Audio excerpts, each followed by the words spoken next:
বন্ধুরা আসসালামু আলাইকুম। আমার চ্যানেলের পক্ষ থেকে সবাইকে স্বাগত জানিয়ে আজকের ভিডিও শুরু করলাম। সবাই কেমন আছো? আশা করছি ভালো আছো। আলহামদুলিল্লাহ আমিও ভালো আছি।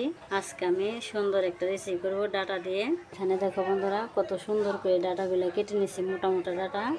তোমরা সবাই প্রথম থেকে শেষ পর্যন্ত পুরো ভিডিওটা দেখে নিও। আর এই ডাটাটা আমি কি দিয়ে রান্না করব, রান্নার সময় সবাইকে দেখাবো। আমি এখন আলু ডাটা ভাপ দিয়ে নিব, রান্না করার সময় আবার দেখা হবে। এই যে এখানে ছোট্ট একটা ইলিশ মাছ, এই ইলিশ মাছটা দিয়েই ডাটা রান্না করব। চুলাই কড়াই বসিয়ে দিছি। এখন আমি তেল দিয়ে দিলাম ডাটা রান্না করার জন্য। আমার তেল গরম হয়ে গেছে। এখন আমি পেঁয়াজ দিয়ে দিলাম, একটু পানি দিয়ে দিলাম। এখানে আদা জিরে রসুন একসাথে বেটে নিচ্ছি, দিয়ে দিলাম। কাঁচামরিচ দিয়ে দিলাম।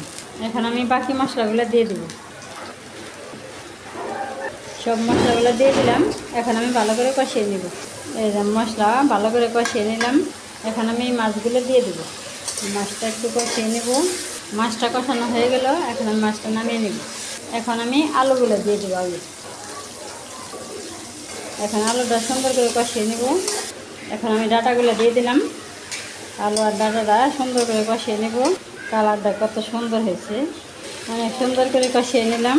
এখন আমি পানি দিয়ে দেবো। রোদ ছায়া পড়ছে, গরমের গিরিলে ছায়া পড়ছে। রাত্রে আইলে পরে অন্ধকারে কড়াই দেখা যায় না, দিনের বেলায় রোদ্রের আলোতে দেখা যায় না। এখন আমি মাছগুলো দিয়ে দিলাম। এই যে আমার ইলিশ মাছ দিয়ে ডাটার তরকারি হয়ে গেল। এখন আমি ঘরে নিয়ে যাব, বাটিতে ঢেলে নেব।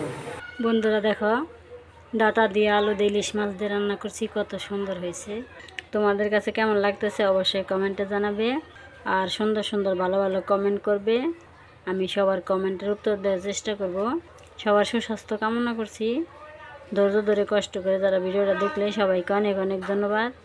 সবাই ভালো থাকবে, সুস্থ থাকবে, সাবধানে থাকবে। আল্লাহ হাফেজ, আসসালামু আলাইকুম।